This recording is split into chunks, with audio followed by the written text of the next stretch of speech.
मित्रों नमस्कार। बेल का जो पूरा प्रोसेस है, ठीक है ना? बेल से लेकर क्लाइंट के रिलीज होने तक उसकी जानकारी मैं आप लोगों को दूँगा। जैसा कि आप लोगों को पता है कि बेल जो होता है कभी किसी भी क्रिमिनल लॉयर के लिए वो बिल्कुल ब्रेड एंड बटर की तरह होता है।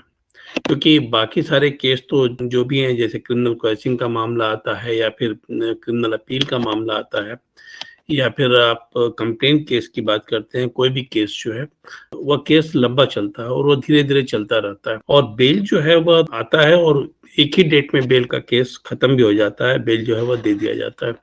तो आप लगातार, यदि आपके पास बेल पिटीशन आ रहे हैं और आप बेल पिटीशन को फाइल कर रहे हैं, तो आप समझिए कि आपका जो मेजर इनकम है और जो डे टू डे का इनकम है, वो आपका बेल से ही आ रहा है। ठीक है? इसीलिए बेल को किसी भी क्रिमिनल लॉयर के लिए वो ब्रेड एंड बटर बोला जाता है और ये बहुत सही भी है। तो इसलिए बेल के बारे में आपको बहुत ही डिटेल में जानना ज़रूरी है, क्योंकि बेल क्रिमिनल लॉयर के लिए बेल पर एक्सपर्टीज़ को हासिल करना बहुत ज़्यादा ज़रूरी है। आप यदि बेल को सही तरीके से डील करते हैं और बेल को लगातार ही आप ग्रांट करवाने की स्थिति में रहते हैं, तो समझिए कि आपके पास क्लाइंट की भीड़ भी रहेगी और आपको तो एक फास्ट फूड की तरह जो लगातार इनकम आना है, तुरंत इंस्टेंट जो इनकम आना है, वो बेल से आता रहता है। इसीलिए आप देखेंगे कि क्रिमिनल केस में चाहे वो नए लॉयर हों तब और चाहे वो सीनियर लॉयर हों तब, कितने भी पुराने लॉयर हों, वो सभी बेल का जो मैटर होता है वो उस पर वो ध्यान देते हैं काफ़ी ज़्यादा। तो इसलिए मित्रों मैं आज आप लोगों को बेल के बारे में बहुत ही डिटेल में बतलाने जा रहा हूँ, जिसमें कि बेल के प्रोविज़न से लेकर आपको बेल की ड्राफ्टिंग, बेल की फाइलिंग से लेकर एक्यूज़ के रिलीज़ होने तक की पूरी प्रक्रिया जो है उसकी चर्चा मैं करूँगा। पूरी प्रक्रिया जो है वह डिफरेंट स्टेजेज़ इसमें है। कुल 13 स्टेप्स हैं। आपको क्लाइंट की डीलिंग से लेकर पूरा आपके क्लाइंट को एक्यूज़ के रिलीज़ होने तक। तो इसकी जानकारी मैं आप लोगों को दूँगा। और जैसा कि आप लोगों को पता है, सीआरपीसी आप लोग सारे लोग पढ़े हुए हैं और सारे सेक्शंस को भी आप लोगों ने काफ़ी अच्छे ढंग से याद रखा हुआ है। तो उसमें आपको मैं बता दूँ कि 436 से लेकर 450 तक प्रोविज़न किया गया है, बेल से लेकर बेल बॉन्ड तक का, रिलीज़ तक का सारे चीज़ का प्रोविज़न किया गया है। मैं सबसे पहले एक बार आप लोगों को उसके इसका एक कर्सरी जो है वो जानकारी दे दूँ सेक्शंस की और तब मैं उसके बाद आगे स्टेप्स पर आऊँगा। जैसे 436 की बात कही गई, जिसमें कहा गया है कि कौन से केसेस ऐसे हैं जिसमें कि बेल मिल सकता है, बेल दिया जा सकता है। ये सबसे पहला जो 436 है। दूसरा है 436 ए, इसमें कि एक जो अंडर ट्रायल कैदी है, उसको कितने समय तक जेल में रखा जा सकता है। तो इसमें बहुत स्पष्ट प्रोविज़न किया गया है, यदि कोई भी कैदी, अंडर ट्रायल कैदी, यदि अपनी सज़ा की अवधि जो निर्धारित है उसके केस में, उसकी उससे आधे की सज़ा काट चुका है, तो वह बेल का हकदार है। तो बेल बाय राइट उसको मिल जाता है। यहाँ पर उसका वो राइट हो जाता है, क्योंकि ये प्रोविज़न ही किया गया है सीआरपीसी में इसके लिए। फिर हम 437 की बात करते हैं, तो जिसमें कि मजिस्ट्रेट को बेल देने का पावर है। हम 437 ए की बात करते हैं, जिसमें कि बेल जो है इसको मिलने का प्रोविज़न है 437 ए में, कि जब कोई व्यक्ति सज़ा पा लेता है, ठीक है? और उसे अपील करनी होती है हाई कोर्ट में, ठीक है ना? या फिर मजिस्ट्रेट कोर्ट से सज़ा पा लेता है और उसे अपील करनी होती है सेशन कोर्ट में, तब ऐसी स्थिति में 437 ए के तहत जो है वह बेल को मूव कर सकता है। उसके तहत उसको वह अधिकार मिला हुआ है, उसके अंदर प्रोविज़न किया गया है। फिर हम आते हैं 439 में, जिसमें कि सेशन कोर्ट को और हाई कोर्ट को बेल देने का अधिकार है। मैंने बेल फाइल कर सकते हैं इस सब सेक्शन के तहत और देने का अधिकार भी सेशन और हाई कोर्ट को है। फिर मैं आता हूँ आपको 440 में, जिसमें बेल बॉन्ड की बात कही गई है कि अमाउंट ऑफ बेल बॉन्ड जो है वो उसकी बात कही गई है। और फिर 441 में bond of accuse and sureties, ठीक है ना? बॉन्ड भरना पड़ता है जो एक्यूज को, जिसको कि आपने रिहा कराया है, और जो श्योरिटीज को, जो गारंटर होते हैं जिनकी गारंटी पर वह छूट रहा है, उसको श्योरिटी जो भरनी होती है। फिर 441 ए में डिक्लेरेशन ऑफ श्योरिटी जो होती है, ठीक है, डिक्लेयर जो किया जाता है, कुछ कुछ चीज़ों को डिक्लेयर करना होता है, जैसे कि श्योरिटीज को डिक्लेयर करना होता है कि वह कहीं भागेगा नहीं, उसको पेश करने की जिम्मेवारी, लाने की जिम्मेवारी कोर्ट में उसकी होगी। ठीक है, सारी जिम्मेवारी वो लेता है, गारंटी लेता है, और यदि वह नहीं कर पाता है तो इसका बेल बॉन्ड वह सीज हो जाता है, उसी को गिरफ्तार कर लिया जाता है बुलाकर, और तब ऐसी स्थिति में उसको उसके लिए उसको डिक्लेरेशन भी देना होता है कि वो एक्सेप्ट करता है। 442 में डिस्चार्ज फ्रॉम द कस्टडी है कि जब वो व्यक्ति रिलीज हो जाता है, ठीक है ना। बाकी सारे प्रोविजंस की मैं चर्चा यहाँ नहीं कर रहा हूँ। 442 में जब रिलीज हो गया तो ये मामला समझिए कि खत्म हो गया। और सारे फिर प्रोविजंस हैं जिसमें कि कैंसलेशन ऑफ बेल बॉन्ड वगैरह की बात है, उसकी चर्चा मैं बाद में करूंगा। ये 13 स्टेप्स के है, ये बाद में आते हैं। तो हम 436 से 442 तक की चर्चा आज हम करने जा रहे हैं और डिटेल में चर्चा जिसकी हम आज करने जा रहे हैं, ठीक है, जिसमें आप लोगों को पता चलेगा कि कैसे बेल को मूव करना है और क्या क्या प्रोसेस है पूरे बेल को मूव करने के क्रम में। इन सारी चीजों को आप लोगों को आज जानना है। तो 13 स्टेप्स क्या क्या है इस चीज को आप पहले जानिए। तो जैसे मैंने आप लोगों को बताया कि बेल से लेकर रिलीज तक जो मैंने बात कही है, जिसमें कि एंटीसिपेटरी बेल भी आता है जो सेक्शन 438 में जिसका प्रावधान किया गया है। डिफॉल्ट बेल भी आता है जिसका प्रावधान सेक्शन 167(2) में किया गया है। और फिर बेल आता है रेगुलर बेल जिसका प्रावधान 437 और 439 में किया गया है। 437 में आप मजिस्ट्रेट कोर्ट के सामने बेल के लिए अप्लाई करते हैं और 439 में आप हाई कोर्ट के सामने जो है वो बेल के लिए अप्लाई करते हैं, ठीक है ना। सेशन कोर्ट या हाई कोर्ट के सामने बेल के लिए अप्लाई करते हैं। अब है कि पहला क्या है, फर्स्ट स्टेप यहाँ पर क्या आता है। ये तो सारे प्रोविजंस हुए। मैंने आप लोगों को ऑफेंस की जानकारी दी थी। ऑफेंस जब होता है तो ऑफेंस में कोई विक्टिम होता है, कोई एक्यूज होता है। तो जो विक्टिम होता है वो एफआईआर करता है, ठीक है। जो विक्टिम होता है, कॉग्निजेबल ऑफेंस जब है और वह विक्टिम है तो वह कंप्लेन केस में ना जाकर वह कहाँ जा रहा है, एफआईआर में जाएगा। तो जो एफआईआर वह करता है तो वहां पर वह क्या है, इन्फॉर्मेंट है। तो वह जिसके ऊपर आरोप लगा रहा है वो एक्यूज है। तो कंप्लेन जब कॉग्निजेबल ऑफेंस है तो एक्यूज को की गिरफ्तारी भी हो सकती है। पुलिस को गिरफ्तार करने का अधिकार है और वो इन्वेस्टिगेशन के लिए गिरफ्तार करती है और लगता है कि वो फिर फर्दर कोई क्राइम ना करे इसके लिए वह उसको रिटेन करती है हवालात में और फिर उसको 24 घंटे के अंदर भेज देती है जेल में। तो जो एक्यूज है उसको जेल जाना होता है। तो जब जेल जाएगा तो एक्यूज का रिलेटिव क्या करेगा, आपके पास आएगा। यदि विक्टिम आए तो आपको एफआईआर करना है। मैंने आप लोगों को कहा था कि एक वकील को दोनों तरीके से सोचना होता है। विक्टिम के तरह, यदि विक्टिम का केस आया तो विक्टिम की तरफ से और एक्यूज का केस आया तो एक्यूज की तरफ से आपको सोचना है। आप वन वे ट्रैफिक के साथ तो चल ही नहीं सकते। तो अब मैं बेल की चूंकि बात कर रहा हूं तो मैं एक्यूज की बात कर रहा हूँ।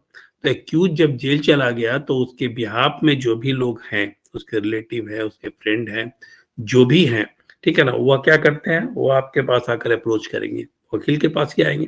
सीधे कोर्ट तो जा नहीं सकते हैं, सीधे जज के पास तो नहीं जा सकते कि हमको बेल दे दीजिए कि मेरे मेरे मित्र जो है या फिर मेरा बेटा जो है, मेरे पिताजी हैं, ये जेल चले गए। ये तो आप नहीं कर सकते हैं ना। तो वकील के पास आता है। अब आपकी बारी है, ठीक है ना। यह पहला स्टेप आपका है, फर्स्ट स्टेप है जहां पर आप क्लाइंट को डील कर रहे हैं। अब उसको आप क्या बोलेंगे, मैं आप लोगों को पहले ही बोल चुका हूं कि कभी भी किसी भी केस में इस बात की गारंटी आप मत लीजिएगा कि यह बेल हो ही जाएगा। अब बोलिए कि मैं कोशिश करूंगा अपने तरफ से। बेल देने का अधिकार तो जज का है, लेकिन मैं कोशिश करूंगा और आज तक मेरी कोशिश जो है वह सफल नहीं हुई है। जिस ढंग से आप एश्योर करेंगे अपने क्लाइंट को, तभी तो क्लाइंट आपके पास रुकेगा। मैं एक चीज और भी बतला दूं कि बेल के केस में, रेगुलर बेल का जहां मामला है, वहां पर थोड़ा क्लाइंट डिस्परेट होता है, ठीक है। वहां पर आप बहुत ज्यादा अपनी चीजों को या बहुत टाल मटोल वाली बात वहां पर आप नहीं कर सकते हैं। आप सीधे वकालतनामा पर साइन करवाएंगे और बोलेंगे कि ठीक है, मैं बेल को फाइल करता हूं और मैं जल्दी से जल्दी बेल को फाइल करता हूं जिससे कि आपको बेल दिलाने में मैं मदद कर सकूं, ठीक है। सबसे पहले आप फाइल को लेंगे, वकालतनामा पर साइन कराएंगे। तो यहाँ पर वो हड़बड़ी में वो आपको फाइल देकर जाएगा, पूरा पैसा देकर जाएगा। लेकिन जहाँ एंटीसिपेटरी बेल का मामला है, वहां पर ये जान लीजिए वो जेल में नहीं है आपका क्लाइंट। वो क्लाइंट जेल में नहीं है, वह तो बाहर है। तो वह 10 जगह पर क्वेरी करेगा। तो वहां पर आपको ढंग से कन्विंस करना होगा, क्योंकि वह 10 वकील के पास घूम रहा है, ठीक है। क्रिमिनल केस में यही प्रॉब्लम सबसे ज्यादा है। यदि आपकी विश्वसनीयता पूरी तरह से नहीं बनी हुई है तो वह एक वकील के पास से दूसरे वकील के पास घूमता रहेगा। तो आपको उसको ढंग से कन्विंस करना है, ठीक है ना, कि कैसे आप उस केस को लड़ेंगे, जो प्रोविजन है उसकी चर्चा आपको करनी है, क्या क्या केस लॉ है उसकी चर्चा करनी है, सारी चीजों की आपको चर्चा करनी है, तभी वो क्लाइंट आपके पास रुकेगा, जब तक आप बहुत नामी वकील नहीं हो जाते हैं। इस बात को आप ध्यान में रखेंगे। अब दूसरी चीजें आती है, जब आपके पास केस आ जाता है तब ड्राफ्टिंग आपको करनी है केस की। तो मैं ड्राफ्टिंग आपको मैंने बतलाया हुआ है। अब मैं सिर्फ इसमें आपको कुछ चीजों को फिर से एक बार रिमाइंड कर देना चाहता हूँ कि जब बेल पिटीशन आप फाइल करते हैं तो उसमें एनेक्सर बहुत ढंग से बनाइएगा, ठीक है ना, एनेक्सर बहुत ढंग से बनेगा, इस बात को आपको ध्यान में रखना है, क्योंकि सबसे पहले एनेक्सर को देखने के बाद पता चलता है और एनेक्सर के आधार पर वो आगे के पन्ने को जज या मजिस्ट्रेट जो है वो पलटते हैं और वो देखते हैं। दूसरा है कि आप फैक्ट्स ऑफ द केस को बहुत सिस्टमेटिक तरीके से रखेंगे, ठीक है ना। फैक्ट्स ऑफ द केस क्या है? फैक्ट्स ऑफ द केस जो है वो एफआईआर में जो फैक्ट्स दिया हुआ है उसको आप वहां पर डाल रहे हैं, एज इट इज जो वहां पर डाला हुआ उसको आपको उसको डालना है, ठीक है।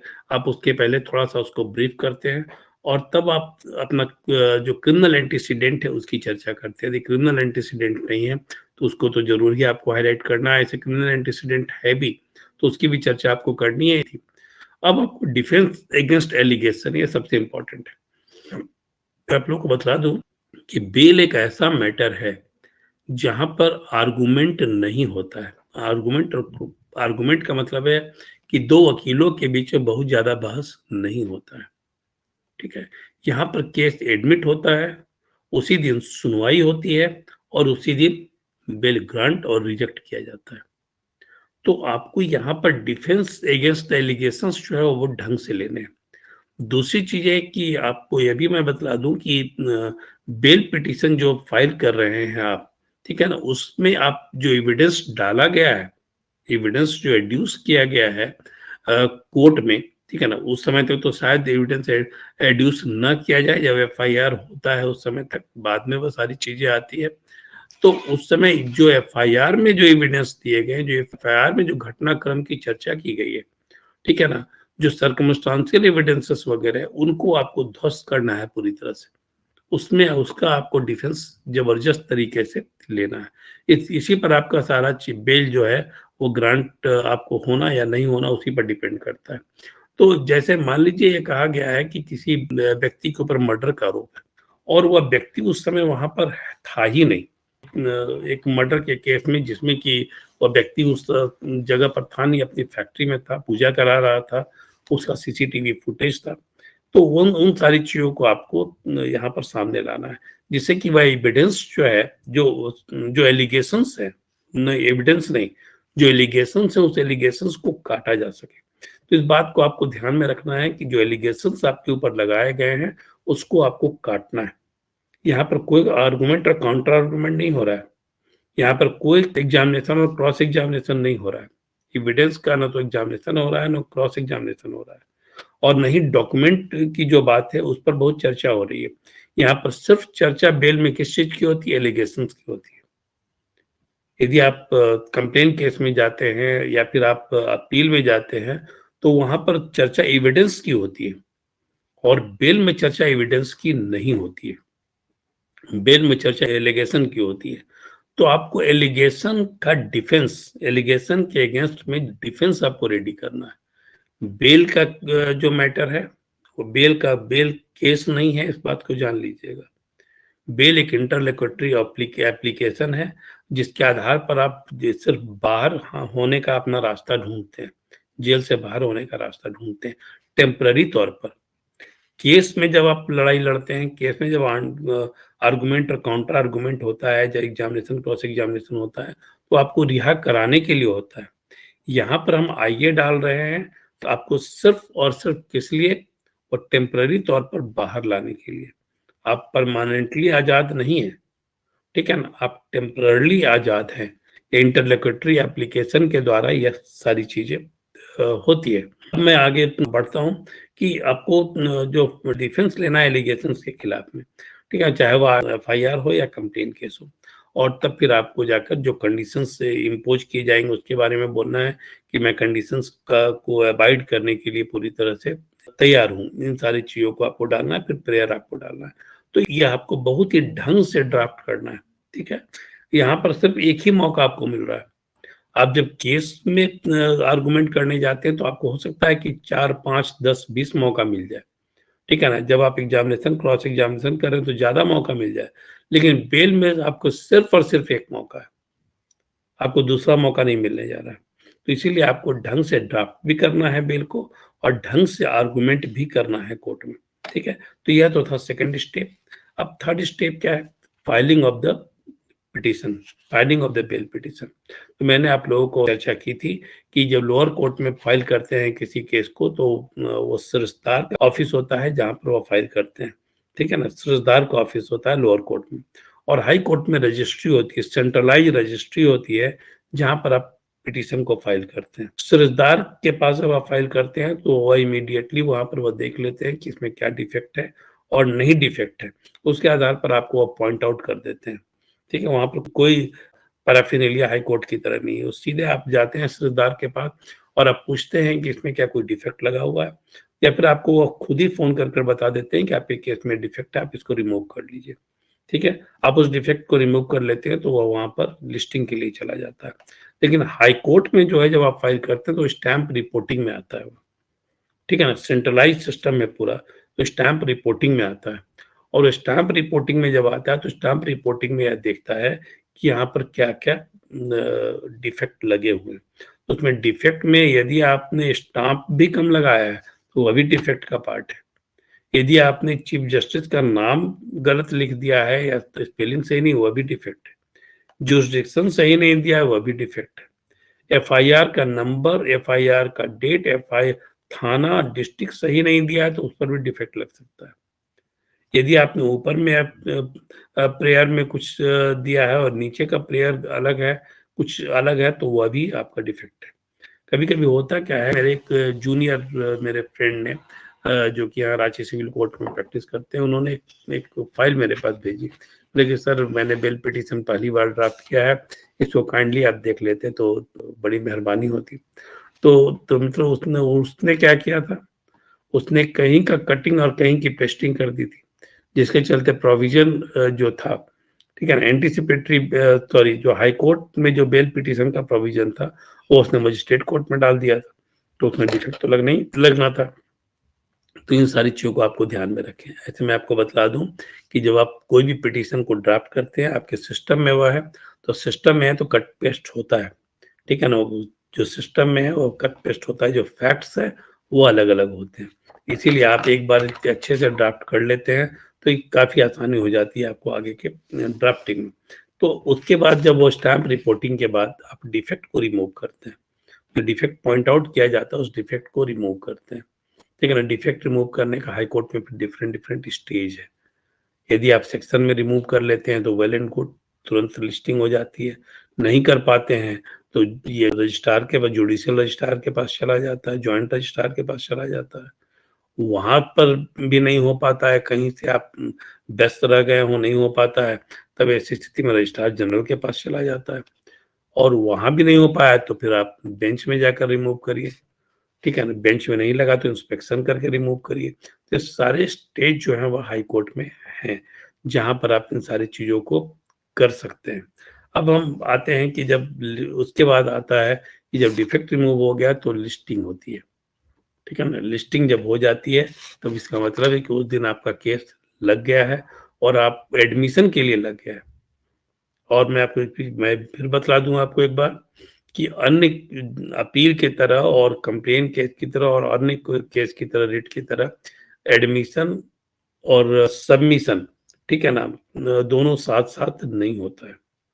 एडमिशन का सबमिशन होता है, एडमिशन का रीजन आपको बताना होता है, तो एडमिशन एंड सबमिशन दोनों साथ साथ नहीं होते हैं अन्य केस में। लेकिन यहाँ पर बेल के केस में एडमिशन और सबमिशन दोनों साथ साथ होता है। जिस दिन एडमिशन होगा उसी दिन सबमिशन भी होगा, ठीक है ना। सबमिशन भी होगा, यहाँ मैं आर्गुमेंट नहीं कर रहा हूँ। आर्गुमेंट आप जब केस में जाते हैं तब आर्गुमेंट होता है, यहाँ पर क्या होता है, सबमिशन होता है, आप सबमिट करते हैं चीजों को। आर्गुमेंट यहाँ पर सारे एविडेंस को, सारे तथ्यों को सामने लाना होता है, वहां पर आपको आर्गुमेंट करना होता है और आपके विपक्ष में प्रोसिक्यूशन जो होता है वो आर्गुमेंट करता है, ठीक है। तो आपको यहाँ पर आर्गुमेंट काउंटर आर्गुमेंट करना होता है केस में। लेकिन बेल के केस में आपको जिस दिन आपका एडमिशन होता है उसी दिन सबमिशन होता है, और जब आप सबमिशन देते हैं उस समय ही वहां पर जो एपीपी हैं कोर्ट में उनसे पूछा जाता है कि आपका कोई ऑब्जेक्शन है। उनसे आर्गुमेंट नहीं पूछा जा रहा है, आर्गुमेंट नहीं कराया जा रहा है, उनसे सिर्फ ये पूछा जाता है आपका कोई ऑब्जेक्शन है, यदि मैं इसमें बेल देता हूं तो आपका कोई ऑब्जेक्शन है क्या। यदि ऑब्जेक्शन होता है, ऑब्जेक्शन किस चीज पर होता है, यदि तथ्यात्मक गड़बड़ी रह गई है तो वहां पर ऑब्जेक्शन होता है। जैसे आपने डिफेंस लिया किसी चीज का कि आप वहां पर नहीं थे मर्डर के दौरान, ठीक है, मर्डर के दौरान आप वहां पर नहीं थे, आप कहीं बाहर थे, लेकिन आपका मोबाइल लोकेशन यह बतला रहा है कि आप वहां पर थे। तो प्रोसिक्यूशन जो है उस चीज को, डायरी में वह चीज आ चुकी रहती है और डायरी प्रोसिक्यूशन के पास रहता है। ये मैंने आप लोगों को बतलाया था कि प्रोसिक्यूशन जो है वह डायरी की सहायता लेकर जो है वह क्या करता है, वो केस को स्टैब्लिश करने की कोशिश करता है, ठीक है। तो वहां पर वो ऑब्जेक्शन करता है और कर सकता है, करता है मैं ये नहीं बोल रहा, लेकिन कर सकता है, उसी के लिए उसको रखा गया है। उसको सैलरी तो उसी चीज के लिए दी जा रही है ना, सरकार क्यों पैसा दे रही है। कि भाई प्रोसिक्यूशन का काम क्या है कि आप यदि किसी वहां पर अपने सबमिशन को दे रहे हैं, ठीक है, डिफेंस में अपना सबमिशन को दे रहे हैं और वह गलत दे रहे हैं और कोर्ट उनसे पूछता है कि आपका कोई ऑब्जेक्शन है, तो इसकी ड्यूटी बनती है कि वो गलत सबमिशन को पॉइंट आउट करे। लेकिन यदि आप सही सबमिशन देते हैं और कहीं पर कुछ गड़बड़ी नहीं है तो नेचुरली बेल के केस में प्रोसिक्यूशन जो है वह बहुत ही कम विरोध करता है। एनडीपीएस एक्ट की बात मैं नहीं कर रहा हूँ, एनडीपीएस एक्ट में प्रोसिक्यूशन बहुत जोरदार विरोध करता है, ठीक है। लेकिन सामान्य केस में जो है प्रोसिक्यूशन थोड़ा कम ही विरोध करता है, उसका सबमिशन बहुत ही वीक और माइल्ड ही रहता है, क्योंकि कोर्ट उससे सिर्फ ओपिनियन जानना चाहता है, क्योंकि कोर्ट की भी मंशा होती है कि बेल को देना है, ठीक है ना। कोर्ट की मंशा सामान्यतः होती है, यदि नेगेटिव कोर्ट नहीं है तो बेल को देना है, क्योंकि बेल आपका राइट है, आपका फंडामेंटल राइट है, लाइफ एंड लिबर्टी। तो आपको तो बेल देना है, लेकिन उसके साथ साथ एक और चीजें हैं। यदि जज बेल नहीं देंगे तो ऐसी स्थिति में क्या होगा, जेल में रखने की जगह है क्या। जहां पर 500 कैदी का कैपेसिटी है वहां 1500 कैदी रह रहे हैं, तो यदि बेल जज नहीं देंगे तो क्या स्थिति होगी, और तो कीड़ों मकड़ों की तरह लोगों को रहना होगा ना। तो बेल इस दृष्टिकोण से भी, क्योंकि इतनी कैपेसिटी है ही नहीं, तो उस दृष्टिकोण से भी जो है वो बेल देना होता है। और क्राइम की संख्या इतनी बढ़ रही है और बेल नहीं दिया जाता तो फिर पूरा अव्यवस्था की स्थिति पैदा हो जाएगी ना। इसीलिए बेल तो देना ही रहता है, ठीक है। और कहीं कहीं जहाँ डिफॉल्ट बेल है वहां तो बेल देना ही देना है, जहाँ पर बेल बाय राइट है वहां तो बेल देना ही देना है। तो इसीलिए कोर्ट की यह मंशा रहती है कि बेल को देना है, अनलेस और अनटिल की बहुत कुछ गड़बड़ी न हो, ठीक है ना। और मैंने जो आपको कहा था कि ब्रेड एंड बटर है किसी वकील के लिए, इस दृष्टिकोण से भी समझिए, जब बेल देने का इंटेंशन होता है जज और मजिस्ट्रेट का, ठीक है ना, तब ऐसी स्थिति में प्रैक्टिस तो आपकी चल पड़ेगी कि भाई वो वकील बहुत अच्छे हैं, जिनके पास जाइए तो वो बेल दिला देते हैं। तो इस बात को आप जान लें कि पॉजिटिव माइंडसेट के साथ जज बैठते हैं और पॉजिटिव माइंडसेट के साथ आपको भी बहस करना है। यदि आप नेगेटिव चीजों के साथ बहस करेंगे तो फिर बेल आपको नहीं मिलने जा रहा है। अब एडमिशन के स्टेज में यदि प्रोसिक्यूशन ने यह कह दिया कि कुछ कुछ गड़बड़ी है इसमें, तो फिर डायरी मंगवा लिया जाए। या फिर आपको ऐसा लग रहा है कि बेल रिजेक्ट हो सकता है, तो आप उसको टालने के लिए क्या करिए, डायरी कॉल्ड फॉर करवा दीजिए। बोले कि हुजूर डायरी मंगवा लिया जाए, मिलोड डायरी मंगवा लिया जाए। तो आप उस समय रिजेक्शन से बच गए। उस समय क्या हुआ, रिजेक्शन से आप बच गए। और जब रिजेक्शन से बच गए तो फिर आपके पास एक मौका और है। यदि आपको लगता है कि आपका यह पहला मौका हाथ से जा रहा है, आपका बेल रिजेक्ट हो सकता है, तो आप डायरी कॉल फॉर करवा दीजिए। तो उस समय क्या होगा, बेल रिजेक्ट नहीं होगा और आपको समय मिल जाएगा। और प्रोसिक्यूशन डायरी कॉल फॉर कब करवाता है, जब उसको शक होता है कि आप गलत सबमिशन दे रहे हैं, ठीक है ना, आप गलत सबमिशन दे रहे हैं। तो जब डायरी कॉल फॉर होता है उसके बाद फिर आपको एक सबमिशन का मौका मिलता है, ठीक है ना, वहां पर आप सबमिट करते हैं। तो सामान्यतः बेल ग्रांट हो जाता है। और जब बेल ग्रांट हो गया तो उसके बाद क्या आता है, बेल ग्रांट में वो श्योरिटी को डाला जाता है। श्योरिटी को गारंटर होता है तभी वह बेल उसको मिलता है। तो 2 गारंटर सामान्यतः रखे जाते हैं, या फिर एक गारंटर ज़्यादा पैसे का दे दिया जाए कि इतना पैसा का गारंटर आप ढूँढ कर लाइए। तो उसके बाद जो बेल बॉन्ड है, ठीक है ना, जब बेल ग्रांट हो जाता है तो उसके बाद क्या होता है, यदि मजिस्ट्रेट के पास से ग्रांट हो गया बेल, तो मजिस्ट्रेट क्या करेगा, मजिस्ट्रेट ही बेल बॉन्ड को वहां पर श्योरिटी को बुलाएगा। 2 श्योरिटी यदि होते हैं तो उसको बुलाता है, बेल बॉन्ड को भरवाता है, एक्यूज से बेल बॉन्ड को भरवाता है, उसको एक्सेप्ट करता है और फिर वो उसको रिलीज कर देता है। यदि मजिस्ट्रेट के यहाँ से नहीं हुआ और सेशन से हुआ यदि बेल, तब क्या होगा, तब सेशन जो है वहां पर वो बेल बॉन्ड तो नहीं भरवाएगा। हाँ, सेशन के यहाँ यदि वह केस पेंडिंग है, तब जैसे मर्डर केस का मामला है तो सेशन में पेंडिंग है और सेशन ही बेल दे रहा है, तब ऐसी स्थिति में सेशन ही पूरी प्रक्रिया को अपनाएगा। ठीक है, वह एक्यूज का से बॉन्ड भरवाएगा, श्योरिटी से बॉन्ड भरवाएगा और तो वही रिलीज ऑर्डर करेगा, रिलीज ऑर्डर जारी करेगा। ठीक है, अब मान लीजिए सेशन यानी हाई कोर्ट से हुआ है, तो हाई कोर्ट में तो बेल बॉन्ड नहीं भराता है, हाई कोर्ट रिलीज ऑर्डर भी नहीं जारी करता है और सिर्फ आधार करता है कि यहाँ से आपको रिलीज कर दिया गया, रिलीज का ऑर्डर कर दिया गया है, ठीक है ना, और आप जाइए नीचे में बेल बॉन्ड को भरिए और बेल बॉन्ड को भरकर 2 श्योरिटी का भी बेल बॉन्ड को भराइए, एक्यूज का भी भराइए और बेल बॉन्ड को भरने के बाद वहां से रिलीज ऑर्डर को जारी करवाइए। तो जब हाई कोर्ट से या सुप्रीम कोर्ट से बेल होता है, तब ऐसी स्थिति में वहां से बेल ऑर्डर जज के सिग्नेचर के बाद लोअर कोर्ट में आता है। ठीक है ना, चाहे वह मजिस्ट्रेट के कोर्ट में, यदि छोटा सा केस है, ठीक है, तो मजिस्ट्रेट के कोर्ट में केस पेंडिंग होगा तो वहां पर जाएगा वह रिलीज ऑर्डर, और यदि नहीं तो फिर सेशन में जाएगा। पहले क्या होता था कि सीधे वहां से चला आता था सीजीएम के पास और सीजीएम जिसको भेजना है वो भेज देते थे, उसमें डिले होता था।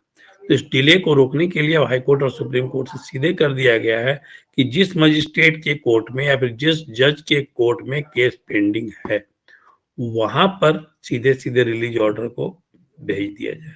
तो वहां रिलीज ऑर्डर को भेज दिया जाता है और जब रिलीज ऑर्डर वहां पहुंच जाता है, तब ऐसी स्थिति में 2 श्योरिटी को जो रखा गया है उसमें, उससे बेल बॉन्ड को भरवाया जाता है और बेल बॉन्ड को भरवाने के बाद उस रिलीज ऑर्डर जारी किया जाता है।